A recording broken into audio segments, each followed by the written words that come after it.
Hi everyone, welcome to my channel. Today I am on day number 11 of the Metatron 21-day meditation challenge. The fact that I was able to say that without flubbing it up is kind of amazing in and of itself. But we are that's where we're at. So I wanted to give you a little update on this, how I'm doing this now. I'm doing shorter meditations because, well, one is it's harder for me to concentrate because I get my thoughts just kind of go scattered everywhere. And so I just didn't want to, I just couldn't really sit for a long period of time and write. Plus my hand starts to cramp up and everything. So I just have to kind of play it by ear and see how long it takes and what have you. So today, we got to talking about something kind of interesting, and I have to tell you about it a little bit. Um, what it is that um, I was given a flash or a memory, so a memory from something that happened when I was like 8 years old, and so I'm talking about something rather serious, and then I go into this other thing. So I am um, kind of doing this very uh, spontaneously. I'm not wearing any jewelry. Don't have my ring on. I'm just kind of just doing it. So I'm going to go ahead and read this, and then what I'm going to do is I'm going to pull my cards. I'm going to see what I can find out about the experience and see if there's anything that the guides can tell me in relation to the experience of what I experienced when I was 8 years old. So that'll be after I do the meditation. So I'm going to read this first, and then I will go into that. So we're on day number 11. I said, today the sun is shining and the sky is blue. Oh, and it's January 21st, 2026. Okay. So I say that I start by saying that today is the sun is shining and the sky is blue. Sunshine says, just like your very first German phrase, which is true. I said, yes, I do have a question though. Someone said that after the 1st of February, I will have to get visas to travel to various countries, specifically to the UK. Since we are planning a trip in April, I was a bit concerned. I just hope that my German citizenship gets done quickly. I don't know if I can really wait 2 years. Sunshine says you may not have to. When they see what is happening and where you are, then it's possible that things will, like the news, move quickly. I said I hope so. I'll probably have to call the consulate and also touch base with the UK consulate as well if we still want to take our trip to London. This is all so crazy. Sunshine said, try not to worry. This may be something that has to happen to wake people up. Because you have been in Germany for 30 years, it may just be for the people wishing to go to Europe.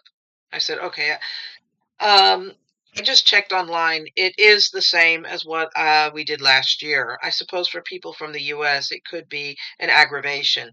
The irony is my husband, who is an EU citizen, doesn't have to have any worries about having done um, this system because we've both done it ourselves, and it's fine. So in the for Britain, for the UK, we had to fill out paperwork and stuff for like a 2-year visa where we could travel to Britain for a time and then stay for the 2 weeks or so that we wanted to stay, and then travel back home. So it's all, it's all just been automated is basically what it is. Instead of going and getting a stamp and a passport when you travel, then you end up it's the automated system that we experienced last year. Um, I said I just checked online. It is the same what we did last year. I said it's a lot easier than filling out paperwork or to take a trip. Incidentally, I had to do that when I went to Russia in 1992. It's true. You see, Sunshine says, it's not it's not worth worrying about. People in the U.S. have to complain about this because it happens what is happening in Europe. The reality is it would be happening regardless. Oh, wait. No, I didn't skip a page. Okay. The reality is it would be happening regardless of who is leading the country. I said, oh, so we can't blame him for this. And Sunshine says, no worries, Yvette. There's still plenty for you to blame him for. It's merely issue of timing. So timing is everything. Sunshine says, indeed, most of what happened is based on timing. One of the things that you have no control over. Now, you know that now that you know this, you can rest assured that it will be well. I said, why did this person say as of February 1st, though? And Sunshine says, well, they think that it's when it will affect Europe. But the UK already has this in place. The concern in Europe is the overstaying. You would be surprised at how many people do this. I said I never thought I would be discussing visa requirements with you. I figured that we would be discussing spiritual stuff. And Sunshine says, well, it is about the timing. You understand the notion of timing being significant, taking a moment out of the day to recognize that you are not present. You are not pressed to do something within a 24-hour period. For me, we could have spoken at it any time, and the time here would not have passed at all. In your mind, you are constantly in communion with your guides. It is as Fred Rogers says, I am only a thought away.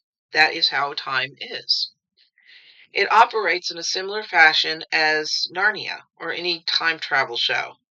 You are not tied to a specific moment or place. You already know deep inside where in the world, what the world will one day look like. The concept of time does not exist. Remember when you were a child and you said to your mother that you had been to Salt Lake City? I said, oh, yeah, I do. She started yelling at me and saying, no, you haven't. But I was adamant about having been. I I was only 8 years old. She was, of course, right. I had never been there, but I thought I had. Sunshine says it was rather amusing watching you argue that point with her. And I said, yeah, but I been there? I mean, in a past life. Sunshine says, yes, and your 8-year-old self recalled it. It was something that you felt connected to. I said, what is my connection to Salt Lake City? I know my grandparents were Mormon, but I cannot imagine how that had anything to do with my assertion that I had been there. Why was I so adamant about it?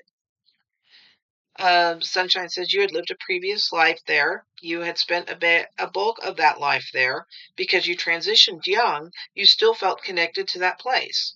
The truth is, you could not remember why you felt that you had been there. Your soul simply expressed something that your physical mind knew was false. That is something that you spent a good deal of time pondering after it happened. Your experience with Nigel when you were 5 actually opened the door to life experiences that you did not know about. You just asserted that they were what they are. I said, well, can you explain time? What wild? Can we explore these things again? Sunshine said, sure. Next time we speak, we can discuss further your past life there and why you felt attached to it. I said, sounds interesting. So that's where we ended. And I have to say that this was something that I remember this conversation, and I remember being absolutely adamant that I had been to Salt Lake City. So what I'm going to do is I'm going to see. I've never pulled cards on myself and on my experiences, but I'm going to pull the card. I'm going to get the cards out, and I'm going to pull some cards, and I'm going to see what it was with my 8-year-old self. Why was it that I was so adamant about having been to Salt Lake City? Because I know I had never been there in this lifetime. I've never been to Salt Lake City. Okay. My connection to the Mormon church is very, very, very, very small. It is just through my grandparents who were Mormon, and they were Mormon. So, what I'm trying to do is I'm trying to find out what my connection to Salt Lake City was. Why was it that I was so adamant about having been there when I had never been there? And even to this day, I've never been to Salt Lake City. I've never been to Utah at all. So, what is it about that connection to the city that I had one day that I had had once upon a time? Why was I so adamant as a child about having been there? What can the cards tell me about this? And I have no idea what's going to come up. I have no real skin invested in this question. I just am curious because why was it that Sunshine mentioned this when we got to talking about time? And so what is the connection for my soul and Salt Lake City and the issue of time? What is the connection there? Because I see absolutely none. I have no idea what's going to come up. So let's see what the cards say and let's see what happens, because this is like really, really crazy. This is like exploring a past life and like wondering what it is that my past life was about. And the funniest thing is I start looking at the base of the deck and it says the Queen of Cups. And I'm looking at these little doggies. I think they're really cute, but I have no idea what this means. Let me pull out my cheat sheet and let me see what the Queen of Cups is about, and then maybe this will explain something. Because this is like I said, this is very kind, gentle, sensitive, and thoughtful. Okay, so this is about my reaching into that creative side of myself and into that creative part of myself in the question of why it was that as an 8-year-old child I came out and said that I had been to Salt Lake City. No shuffle again, just pull. Okay.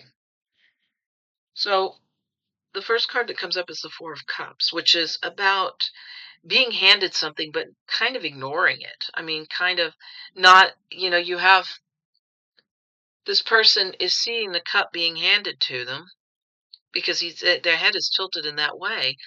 And so maybe in the instance of me, this Four of Cups is about the thought of Salt Lake City, of me thinking about Salt Lake City as an 8-year-old child.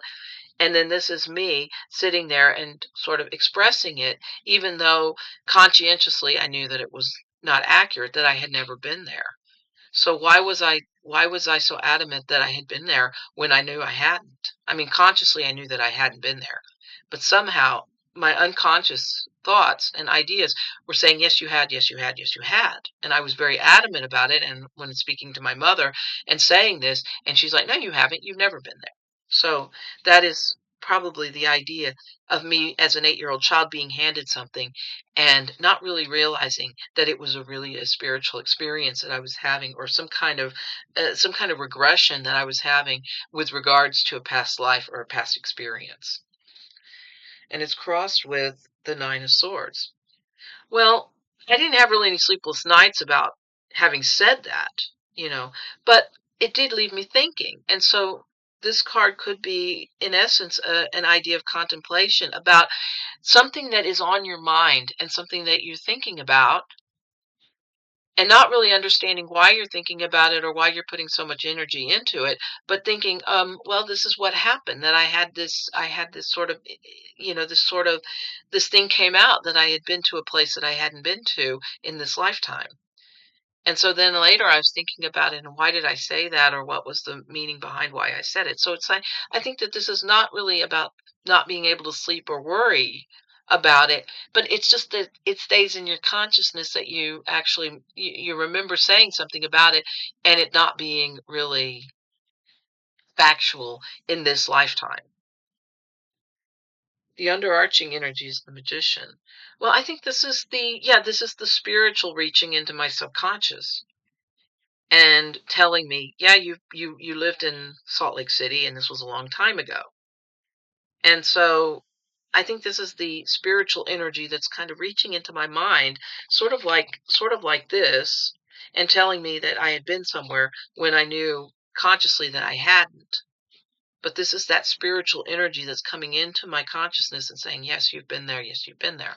But me knowing realistically that I hadn't.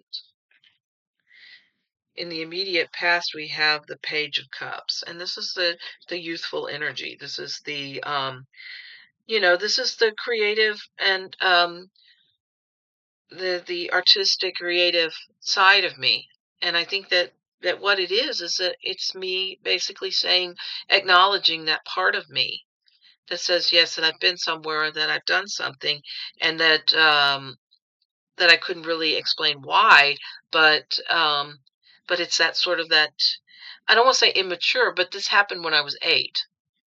So it is that sort of that idealist energy in me that's saying, "Oh yeah, I've been there." And somebody else in my current reality saying, no, you haven't. The overarching energy is the Emperor. And in the political sense, the Emperor is in the political sense, they call it the person in charge, of the country or something. But I think in this sense, this is that sort of guiding force that is telling me that I haven't been somewhere when I said that I had.